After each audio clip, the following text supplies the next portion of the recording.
નમસ્કાર દર્શક મિત્રો, માતૃત્વ એ માત્ર શબ્દ નથી, એ ઘણી બધી સ્ત્રીઓનું સપનું હોય છે, પણ દરેક સ્ત્રી માટે આ સફર સહેલી નથી હોતી.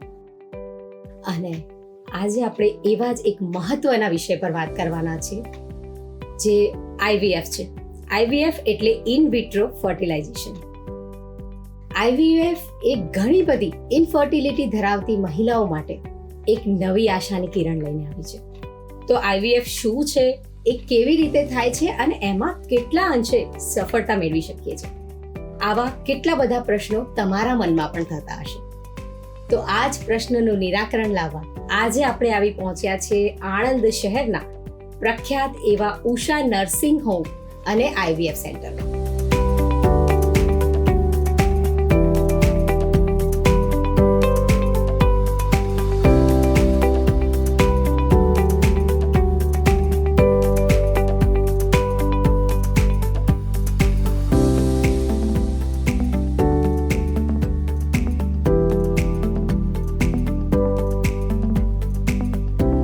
તો ચલો આજે આપણે IVF સ્પેશિયાલિસ્ટ ડોક્ટર પેનલને મળીએ. તો સૌપ્રથમ આપણે મળીએ ડોક્ટર દીપેન ઠક્કરને. નમસ્તે. જે છેલ્લા 35 વર્ષથી આ ક્ષેત્રમાં સેવા આપી રહ્યા છે અને 600+ સક્સેસફુલ IVF દ્વારા બાળકોને જન્મ આપી ચૂક્યા છે.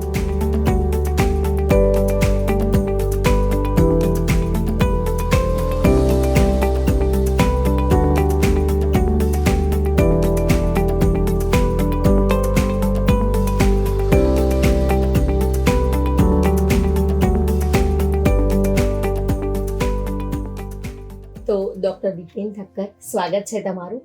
Doctor Dipen Thakkar IVF specialist છે.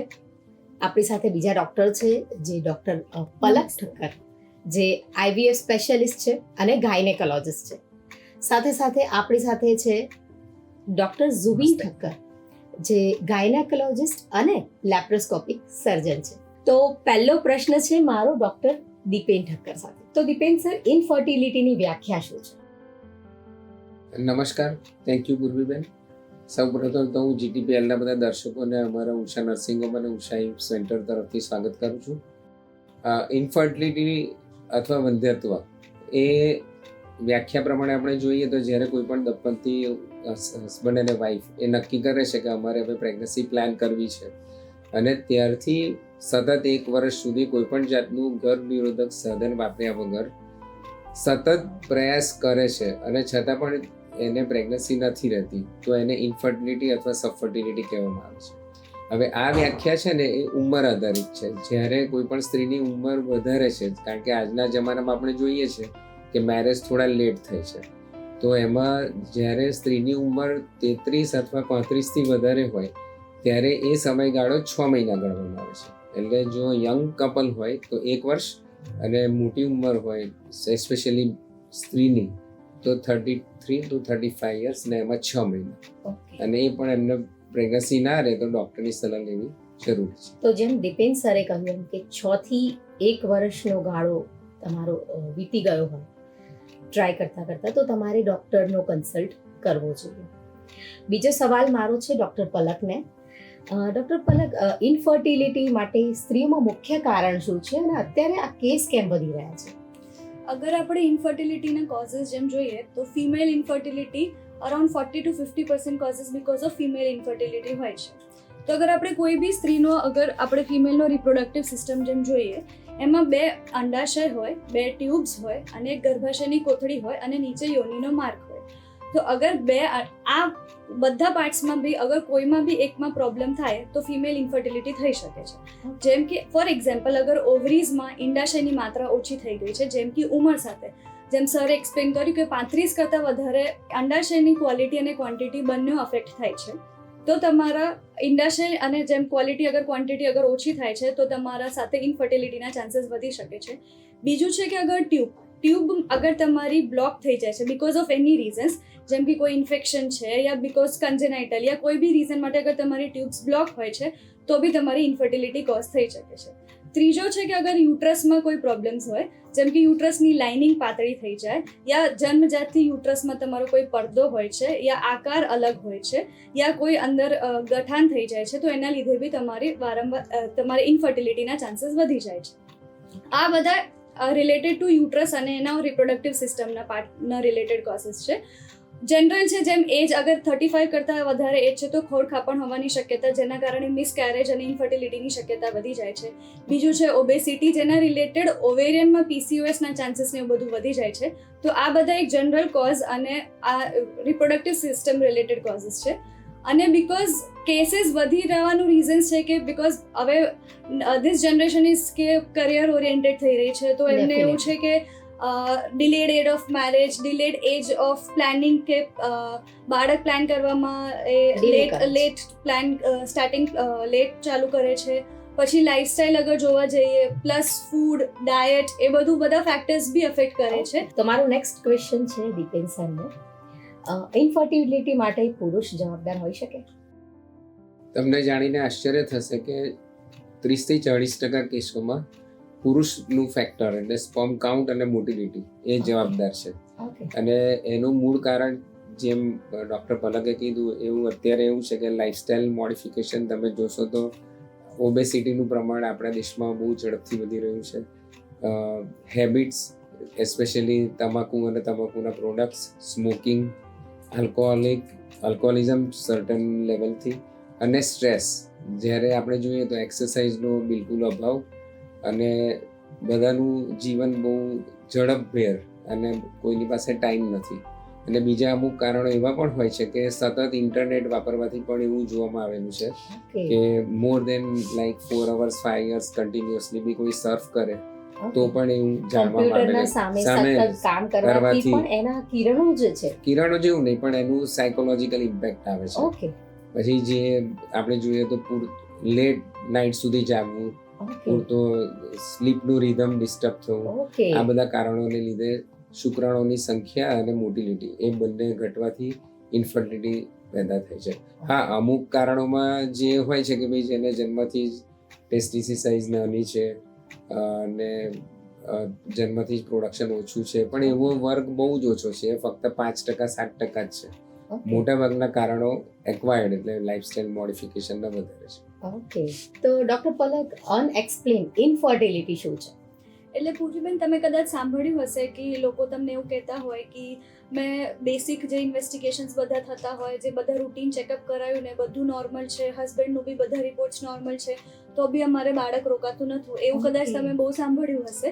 તો બેસિક ઇન્વેસ્ટિગેશન એટલે શું કે ઓવરીમાં અગર તમે જોઈએ અંડાશયમાં અંડા બરાબર છે, બીજ બરાબર બની રહ્યા છે, ફૂટી બી રહ્યા છે, બંને ટ્યુબ્સ એમની ખુલ્લી છે, ગર્ભાશયની કોથળીની લાઇનિંગ બી બરાબર છે, એજ બી કદાચ હોઈ શકે નાની છે, પણ સ્ટીલ એમને બાળક નથી રોકાતું.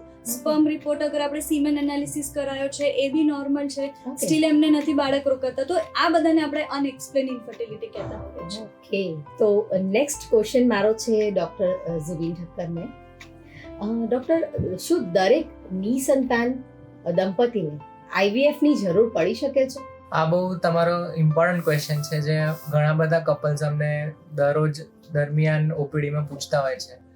એટલે આ જે સવાલ છે કે દરેક નિસંતાન દંપતી એટલે આપણે ઇન્ફર્ટિલિટીનું ઇન્સિડન્સ જે જોઈએ કે ભાઈ ઇન્ફર્ટાઇલ કપલ્સ કેટલા હોય છે, એમાંથી લગભગ 10 થી 15% જ નિસંતાન દંપતીઓને ખરેખર IVF ની જરૂરિયાત હોય છે. 60 થી 70% જે નિસંતાન દંપતીઓ કે પેશન્ટ્સ આવે છે એમને આપણે સરળ દવા અને સરળ ઇન્વેસ્ટિગેશન અને સૌથી ઇમ્પોર્ટન્ટ લાઇફસ્ટાઇલ મોડિફિકેશનથી કરેક્શન આપી શકીએ છીએ. અને જેમને એનાથી સુધારો ના થતો હોય કે રિઝલ્ટ ના મળતું હોય તેમને આપણે દવા વત્તા ઇન્જેક્શન અને જરૂર પડે તો IUI સુધીની પદ્ધતિ સુધીમાં પ્રેગ્નન્સી રિઝલ્ટ આપી શકીએ છીએ. પણ થોડા ખરેખર એવા ઇન્ડિકેશન છે જેમાં આપણી પાસે ડાયરેક્ટ જવાબ IVF જ છે. જેમ કે આપણી પાસે જૂના જમાનામાં બંને નળી બ્લોક હોય તો બેનને કહી દેવામાં આવતું હતું કે બેન હવે તમારે બાળક રોકાવાની શક્યતા નથી, પણ વિથ ઇન્વેન્શન ઓફ IVF હવે એ શક્ય છે. અને કોઈને બી ગર્ભની લાંબા ગાળાની તકલીફ હોય કે જન્મજાત ગર્ભ ના હોય તેમને બી આપણે બીજી મેથડ્સ તરીકે IVF દ્વારા બાળક આપી શકીએ છીએ. એટલે શોર્ટ ઇન્ડિકેશન છે જે ગણીને 5 થી 10 જ છે, જેમાં ડાયરેક્ટ જવાબ IVF છે. બાકી બધા કેસમાં આપણે દવાઓ Naturally. બધા IVF IUI થી પ્રેગ્નન્સી રિઝલ્ટ આપી શકીએ છીએ. ઓકે ડોક્ટર પલક, IUI શું છે અને એની પદ્ધતિ શું છે? આઈયુઆઈ એક ઇન્ફર્ટિલિટીની સારવાર જ છે, જેમાં કે આપણે શું કરીએ છીએ કે જ્યારે આપણે કુદરતી સંબંધ રાખતા હોઈએ ત્યારે સીમેન્ટ યોનિમાં આપણે મૂકતા હોઈએ છીએ. પણ આઈયુઆઈમાં આપણે શું કરીએ કે હસબન્ડનો સેમ્પલ લઈ અને એને પ્રોસેસ કરીને જે સારા શુક્રાણુ હોય એને ડાયરેક્ટ એક પાતળી ટ્યુબ, બહુ જ પાતળી ટ્યુબ, કોઈ એનેસ્થિશિયા નહીં, કોઈ એકદમ પેનલેસ પ્રોસિજર હોય, ડે ટાઈમનો જ પ્રોસિજર હોય, એના માટે કોઈ એડમિશનની કોઈ રિક્વાયરમેન્ટ ના હોય. એક પાતળી ટ્યુબથી આપણે પ્રોસેસ કરી અને ડાયરેક્ટ ગર્ભાશયની કોથળીમાં મૂકતા હોઈએ છીએ. ડોક્ટર દીપેન, IVF 100% ગેરંટી સાથે સફળતા આપે છે? હા, હવે જે સ્ટેટિસ્ટિક્સ કહીએ અને સ્ટ્રેટેજી કહીએ, IVF નું સફળતા મેળવવા માટે 3 વસ્તુ મારી દ્રષ્ટિએ મુખ્ય છે. એક સારી ગુણવત્તાવાળો ગર્ભ, અને પ્રિફરેબલી જો જીનેટિકલી નોર્મલ ટેસ્ટેડ એમ્બ્રિયો હોય તો એ વધારે સારું, કારણ કે એની અંદર સિંગલ એમ્બ્રિયો આપ ટ્રાન્સફર કરી શકો છો. બીજું છે કે ગર્ભાશયની દિવાલ જે તે વખતે તૈયાર થયેલી હોય એ એકદમ રિસેપ્ટિવ એન્ડોમેટ્રિયમ હોવું જોઈએ. હવે રિસેપ્ટિવ એન્ડોમેટ્રિયમ છે જે જનરલી સોનોગ્રાફી દ્વારા જ નક્કી કરવામાં આવે છે, અને કોઈ બહુ એક્સ્ટ્રાઓર્ડિનરી ટેસ્ટ એનો કરવામાં આવતો નથી ને એવું લિમિટેશન પણ છે. તો જ્યારે ગર્ભાશયની ગાદી એકદમ સારી રીતે તૈયાર થયેલી હોય ત્યારે આપણે સફળતા વધારે મેળવી શકાય છે. અને થર્ડ ફેક્ટર છે કે એસોસિએટેડ ડિઝીઝ, સમજો કે દર્દીને એન્ડોમેટ્રિયોસિસ નામનો રોગ છે સાથે, તો એ સફળતાનો આંક થોડો 10-15% ઘટાડી દે. ઓબેસિટી છે, ધારો કે થાઇરોઇડનું અનકન્ટ્રોલ હાઇપોથાઇરોઇડિઝમ છે, હાઇપરથાઇરોઇડિઝમ છે, એક્સ્ટ્રીમ ઓબેસિટી છે, થોડી ઉંમર વધારે છે, એસોસિએટેડ બ્લડ પ્રેશર છે, બોર્ડરલાઇન બ્લડ શુગર છે, આ બધા જે પરિબળો છે એ એને સફળતા પર અસર કરે છે. હવે જનરલી આપણે જોઈએ તો એક સાયકલમાં પ્રેગ્નન્સી રેટ સ્ત્રીની ઉંમર આધારિત છે. જો સ્ત્રીની ઉંમર 30 થી નીચે છે તો તમને એક સાયકલમાં અરાઉન્ડ 60 to 70% જેવો પર એટેમ્પ્ટ પ્રેગ્નન્સી રેટ મળે છે. જો એમની ઉંમર 30 થી 35 ની વચ્ચે છે તો એ 40 થી 50% ની વચ્ચે થઈ જાય છે. જો એ 35 થી 38 વચ્ચેની ઉંમર છે તો એ હજુ પણ ઓછો 25 થી 35% થઈ જાય છે. અને જો 39-40 ની ઉપર હોય અથવા સમકક્ષ હોય તો એ 12 થી 15% જેવો પર સાયકલનો સક્સેસ રેટ છે. આનું એન્ટી ક્લાઇમેક્સ પણ એવું છે કે દર્દીઓ એ પણ સમજવાનું છે કે કુદરતી રીતે જે પ્રેગ્નન્સી રહે છે તો એનો સફળતાનો આંક શું છે. તો યંગ કપલ હોય, 25 વર્ષના હસબન્ડ વાઈફ છે, બધું નોર્મલ છે, તો પણ દર મહિને પ્રેગ્નન્સી રાખવાની શક્યતાઓ, જેને ફિકન્ડિટી રેટ કહેવામાં આવે છે કુદરતી રીતે, એ 25% થી વધારે નથી. પણ જ્યારે કોઈ 6 મહિનામાં એ ટ્રાય કરે છે કે 1 વર્ષ ટ્રાય કરે છે અને પ્રેગ્નન્સી રહી જાય છે, એટલે એને માનસિક પર એવું કંઈ એને કોઈ અસર નથી થતી કે આ તો હવે નેચરલ ટ્રાય કર્યું રહી ગયું. એ વખતે એવું કોઈ નથી ગણતું કે મહિને કેટલી વાર સક્સેસ રેટ છે. અને બીજો એક સારો સ્ટેટિસ્ટિક્સ છે કે જો તમારી પાસે 3-4 સારા ગર્ભ હોય જે પ્રેફરેબલી જેનેટિકલી ટેસ્ટેડ હોય તો પર સાયકલ એક એટેમ્પનું 70% સુધી પ્રેગ્નન્સી રેટ મેળવી શકાય છે. 2 એટેમ્પને અંતે 80 થી 82% જેવું સક્સેસ રેટ મેળવી શકાય છે. અને 3 એટેમ્પને અંતે 92 થી 93% સુધીનો એને પ્રેગ્નન્સી રેટ મેળવી શકાય છે. આ મારું નહીં પણ અમેરિકન સોસાયટી ઓફ રિપ્રોડક્ટિવ મેડિસિનનું એક પ્રસિદ્ધ પેપર છે, એનો આ સ્ટડીનો હું તમને રિઝલ્ટ કહી રહ્યો છું. ડેફિનેટ. હવે નેક્સ્ટ ક્વેશ્ચન મારો ડોક્ટર ઝુબીનને છે. તો ડોક્ટર ઝુબીન, શું IVF ટ્રીટમેન્ટ સલામત છે અને એ કેટલી ઉંમર સુધી કરી શકાય છે? સો પૂર્વીબેન, તમારો ક્વેશ્ચન બી એટલો જરૂરી છે અને આપણા દર્શકોને જણાવવું જરૂરી છે કે IVF પદ્ધતિ હવે એકદમ સેફ છે. બધા ઇન્જેક્શન્સ જે એમાં અમે વાપરીએ છીએ, જે પ્રોસિજર કરીએ છીએ એ બધી સેફ છે. આપણી જોડે એક્સપર્ટીઝ ડોક્ટર્સની ટીમ છે અને જેટલા બી IVF પ્રેક્ટિશનર્સ છે એ લોકો પોતાની વર્ષોની પ્રેક્ટિસ અને એક્સપિરિયન્સથી જ આપણી જોડે ટ્રીટમેન્ટ માટે સલાહ લેતા હોય છે. એટલે હવે IVF પ્રોસિજર એકદમ સેફ થઈ ગઈ છે અને સરકારના નિયમ મુજબ કોઈ બી સ્ત્રી જેમની ઉંમર 21 વર્ષથી લઈને 50 વર્ષ સુધી છે અને મેલ પાર્ટનર એમની 23 years અને હાયર લિમિટ ઇઝ 55 years, ત્યાં સુધી એ લોકો IVF ની પદ્ધતિથી પ્રેગ્નન્સી માટે પ્રયત્ન કરી શકે છે. ઇઝીલી કન્સીવ કરી શકે છે. તો ડૉક્ટર ઝુબીન, શું IVF ટ્રીટમેન્ટ દરમિયાન અને IVF ટ્રીટમેન્ટ બાદ આરામ કરવો ખૂબ જ જરૂરી છે? જો IVF ની ટ્રીટમેન્ટ એવી નથી કે આપણને કમ્પ્લીટ બેડ રેસ્ટની જરૂર પડવાની છે. ઓકે. અગ્રીડ કે થોડાક પ્રોસિજર્સ એમાં એવા હોય છે, જેમ કે જ્યારે અમે સ્ત્રી કે ફિમેલ પાર્ટનરનું જ્યારે ઓવમ પિકઅપ કે એગ પિકઅપ કરતા હોઈએ છીએ ત્યારે તેમને 24 કલાકથી 48 કલાકની રેસ્ટની અમે સલાહ આપતા હોઈએ છીએ. અને જે દિવસે સ્ત્રીનું એમ્બ્રિયો ટ્રાન્સફર કે જે દિવસે એમને ગર્ભને ગાદી જ્યારે તૈયાર થઈ જાય ત્યારે અમે એમ્બ્રિયો જે ગર્ભ એમના ગર્ભાશયમાં મૂકીએ છીએ ત્યારે તેમને 24 થી 48 કલાક રેસ્ટની અમે સલાહ આપીએ છીએ. પણ એવું કશું નથી કે બેને કે જે ફિમેલ પાર્ટનર છે એમણે ટોટલી બેડ રેસ્ટ રહેવાનું, પણ એમાં કોઈ એડવાઇસ એવું નથી કે તમારે ખાટલો પકડી રાખવાનો છે. ઓકે. હવે અમે પેશન્ટને એવી રીતે કહેતા કે તમારે હાઉસ અરેસ્ટ થવાનું છે, ઓકે. કે તમારે બહુ. ઘરમાં જ રહેવાનું, ઘરનું કામ જે રૂટીન હોય એ કરવાનું, શકાય છે. અને રૂટીન પ્રેગ્નન્સી કેર જે હોય એટલી જ લેવામાં આવતી હોય છે. અને ઇન કેસ જો કોઈ IVF પેશન્ટ જેમનું થયું અને એ પ્રેગ્નન્સી પોઝિટિવ રહે છે ઓકે. તો તેમને પણ ખાલી શરૂઆતના 2 થી 3 મહિના જ થોડી ઇન્ટેન્સિવ દવાઓ ચાલતી હોય છે, અને ચોથા મહિના બાદ રૂટીન પ્રેગ્નન્સી જેમ જ તેમની કેર થ્રુ આઉટ 9મા મહિના સુધી રહે છે. ઓકે. એટલે એવું નથી કે કોઈ પેશન્ટ IVF કન્સીવ છે તો એમને એક્સ્ટ્રા કેરની જરૂર છે. એ પેશન્ટ બી રૂટીન પ્રેગ્નન્ટ પેશન્ટની જેમ જ અમારી સારવાર કોઈ ડૉક્ટરની સારવાર લેતું હોય છે. ઓકે. તો નેક્સ્ટ ક્વેશ્ચન ડૉક્ટર પલકના છે. IVF દ્વારા જે જન્મેલા બાળક હોય એમાં ખોળ ખાપણની માત્રા વધારે જોવા મળે છે? એ આ છે ને એક મિથ્ય ધારણ છે કે બધા એવું કહેતા હોય છે કે જે IVF થી જન્મેલા બાળક છે એમને ખોળ ખાપણ હોવાની શક્યતા વધી જાય છે, પણ આ એકદમ ખોટી વસ્તુ છે. બીકોઝ આવી જેવી સ્ટડી જોઈ છે આપણે, અમેરિકન સ્ટડી, આ જેવી તમે સ્ટડીઝ જોવો છો એમાં એમણે કમ્પેર કર્યું છે કે જે કુદરતી રહેતા બાળકો હોય અને જે IVF થી કન્સીવ બાળક હોય એમાં પર્સન્ટેજ ઓફ એન્યુપ્લોઇડી જેને ખોળ ખાપણ હોવાની શક્યતા જે હોય એ બંને ઓલમોસ્ટ સેમ હોય છે. અગર આપણે નેચરલ જોતા હોઈએ તો 25 to 30% હોય છે કે ખોળ ખાપણ હોઈ શકે અને મિસકેરેજ રેટ જેના લીધે થાય. સેમ અગર આપણે જોઈએ તો IVF માં બી એ રેશિયો અરાઉન્ડ 30-35% હોય છે. તો એવું નથી કે IVF ના લીધે એ વસ્તુ વધી ગઈ છે. ઓકે. તો ડૉક્ટર પલક, ભૂતકાળમાં 1 અથવા 2 ટ્રાયલ નિષ્ફળ ગયા હોય અને ફરીથી આપણે આ ટ્રીટમેન્ટ લેવી હોય તો એ સફળ થઈ શકે છે?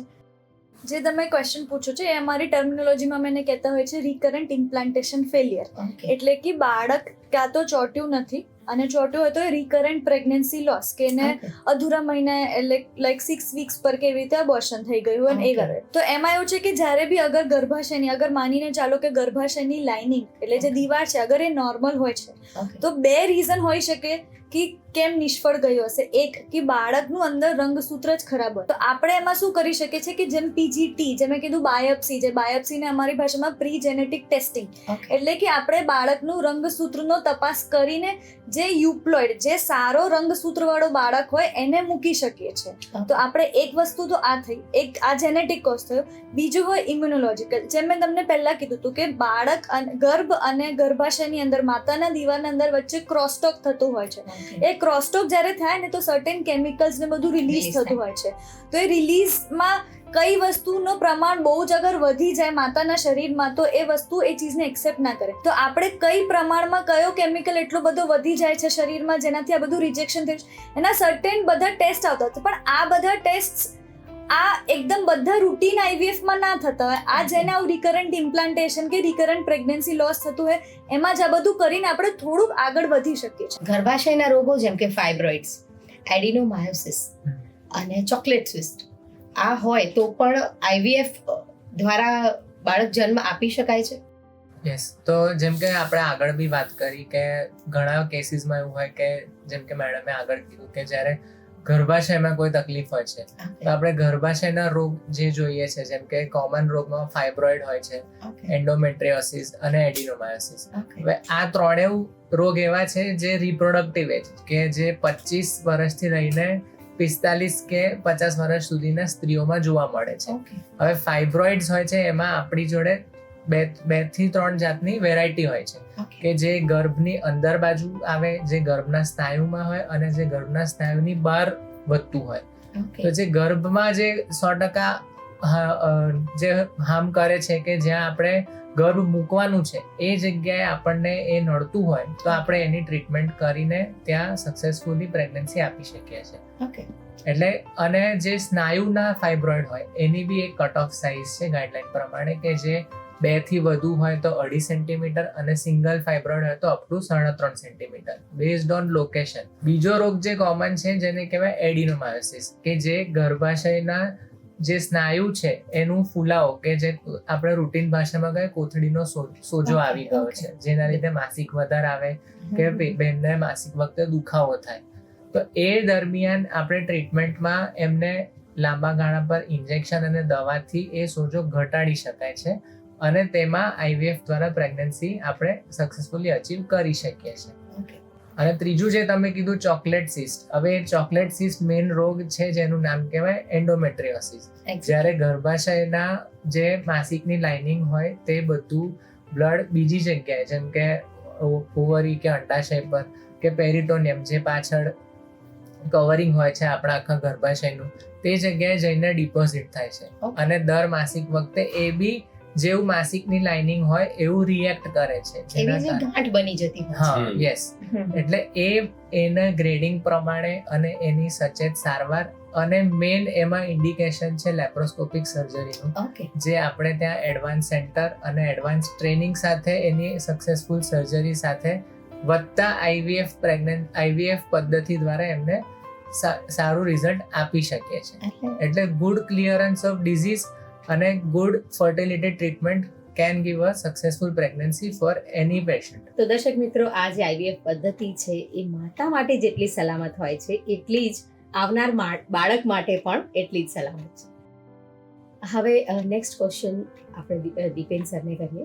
તો ખૂબ જ ઓછા શુક્રાણુઓના કાઉન્ટ અથવા તો શૂન્ય કાઉન્ટ એઝ અ સ્પર્મિયમ IVF બાળક જન્મ આપી શકાય છે? હા પૂર્વીબેન, એ પહેલાના જમાનામાં અથવા બહુ વર્ષો પહેલાની વાત કરું તો એને એબ્સોલ્યુટ ઇન્ફર્ટિલિટી પહેલા કહેવામાં આવતી હતી કે જ્યારે શૂન્ય કાઉન્ટ છે તો એવા કેસોમાં જનરલી એવું જ કહેવાતું કે તમારા પોતાના શુક્રાણુથી બાળક મેળવવું અશક્ય છે. પણ હવે IVF ની પદ્ધતિમાં 3-4 એવી ટેકનિક છે જેમાં ICSI છે, PICSI છે, IMSI છે અને ટીઝા અને પીઝા. આ 3-4 પદ્ધતિની મદદથી 0 કાઉન્ટ વાળાને પણ પ્રેગ્નન્સી આપી શકાય છે. એમાં 2 જાતના પ્રકાર હોય છે, ઓબ્સ્ટ્રક્ટિવ અને નોન ઓબ્સ્ટ્રક્ટિવ.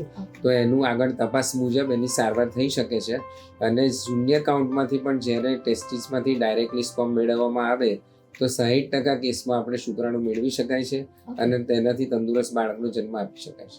હવે નેક્સ્ટ ક્વેશ્ચન છે મારે ડૉક્ટર પલકને. શું કુટુંબમાં ચાલી આવતી કોઈ વારસાગત બીમારીનો ઈલાજ IVF દ્વારા થઈ શકે? તો આ એક સારો ક્વેશ્ચન છે કે અગર જેમ તમે સાંભળ્યું હોય કે બંને ફાધર ને મધર ને કોઈ ડિસીઝ હોય, જેમ કે બહુ કોમન અગર તમે સાંભળ્યું સિકલ સેલ, થેલેસીમિયા, હિમોફિલિયા, આવી બધી જે ડિઝીઝ છે કે યા તો મધર ને છે, ફાધર ને છે, બંને કેરિયર છે, ઓર એલ્સ કે એમનું જે પહેલું બેબી જે જન્મ્યું છે એને આવી કોઈ બીમારી છે અને પછીથી ખબર પડી કે મધર અને ફાધર કેરિયર હતા, એવી કોઈ બી બીમારી હોય જેમાં એ ચાહે છે કે એમનું યા તો પહેલું બાળક યા જે બી બીકોઝ કે પહેલું અફેક્ટ થયું છે ને જે અગર એ પ્લાન કરતા હોય અને સેકન્ડ બાળક અગર એ અફેક્ટ ના થાય, અગર એવું પ્લાન કરતા હોય તો આપણા એ IVF માં પોસિબલ થઈ શકે છે. કેમ કે આપણે જ્યારે ગર્ભ બનાવીએ, ગર્ભના બહારની પરતના થોડાક સેલ્સ લઈને આપણે બાયોપ્સીમાં મોકલી શકીએ છીએ. એનાથી ગર્ભને કોઈ પ્રોબ્લેમ ના થાય કે ગર્ભને ચોંટવાની શક્તિ ઓછી ના થાય. એમાંથી સેલ્સ ખાલી બહાર આપણે બાયોપ્સીમાં મોકલી અને એનું રંગસૂત્ર ને બધું આપણે જાણી શકીએ છીએ. અને જે ગર્ભ સારું હોય, જેમાં એ બીમારી એ કેરી ના કરતું હોય, એ સારું ગર્ભ માતાના ગર્ભમાં મૂકી એનું આવનારી જે એટલે બચ્ચું છે એને આપણે એ ડિઝીઝથી પ્રિવેન્ટ કરી શકીએ છીએ. ઓકે, તો દર્શક મિત્રો, આઈ હોપ કે તમને ઘણા બધા IVF રિલેટેડ જે માઇન્ડમાં ક્વેરીઝ હતી, જે પ્રશ્નો હતા, એના સોલ્યુશન તમને ડોક્ટર્સ દ્વારા મળ્યા હશે. અને જો તમે વધારે માહિતી મેળવવા માંગતા હોય તો નીચે સ્ક્રીન ઉપર ડૉક્ટરનો નંબર આપેલો છે. તો દર્શક મિત્રો, તમારે વધુ માહિતી જોતી હોય તો આણંદ શહેરમાં આવેલું ઉષા નર્સિંગ હોમ અને IVF સેન્ટરમાં જઈને તમે રૂબરૂ પણ કન્સલ્ટેશન કરી શકો છો. તો ડૉક્ટર, એક એવો ટેક હોમ મેસેજ જે તમે અમારા દર્શકોને આપવા માંગતા? હા, તો જેમ ચર્ચા થઈ એમ ઇન્ફર્ટિલિટી અથવા વંધ્યત્વ એ કોઈ શ્રાપ નથી. એની સારવાર શક્ય છે. અદ્યતન ટેકનોલોજી, કાળજી, એના દ્વારા આપે જેમ સાંભળ્યું એમ ઝીરો સ્પર્મ કાઉન્ટ, ઇવન બંને ટ્યુબ બ્લોક છે, એન્ડોમેટ્રિયોસિસ છે, ફાઇબ્રોઇડ્સ છે, છતાં પણ એ માતા અથવા એ દંપતીને બાળક અવતરી શકે છે. પહેલું તો એવું છે કે તમે જ્યારે પ્રયત્ન કરો છો પ્રેગ્નન્સી રહેવા માટે, તો વ્યાખ્યા મુજબ પૂરતા સમય સુધી પ્રયત્ન કર્યા પછી પ્રેગ્નન્સી ના રહે તો તમે કોઈ પણ ડૉક્ટરની સલાહ લો, એનું ઇન્વેસ્ટિગેશન કરાવો. અને જેમ આ ચર્ચા દરમિયાન ઉદ્ભવ્યું છે કે 70% લોકોને સામાન્ય સારવારથી પ્રેગ્નન્સી રહી જાય છે, એમાંથી ફક્ત 10-20% દર્દીઓ જ એવા છે કે જેને આઈવીએફની જરૂર પડી શકે છે અને પ્રેગ્નન્સી મેળવવી શક્ય છે. તો દર્શક મિત્રો, જોયું ને, તમને જે પ્રશ્નો હતા એના સોલ્યુશન્સ અહીંયા બેઠેલા ડૉક્ટરોએ બહુ સરસ રીતે સચોટ ભાષામાં અને ઇઝીલી તમે સમજી શકો એવી રીતે આપ્યા છે. તો પણ હજી પણ તમને કંઈ ક્વેરી હોય તો નીચે આપેલા નંબર પર ડૉક્ટરને કન્સલ્ટ કરીને ઇઝીલી તમે પૂરતી બીજી માહિતી મેળવી શકો છો. આવા અવનવા એપિસોડ સાથે આપણે નેક્સ્ટ એપિસોડમાં મળીશું. ત્યાં સુધી મને એટલે કે પૂર્વી પટેલને રજા આપો. મળીશું નેક્સ્ટ એપિસોડ.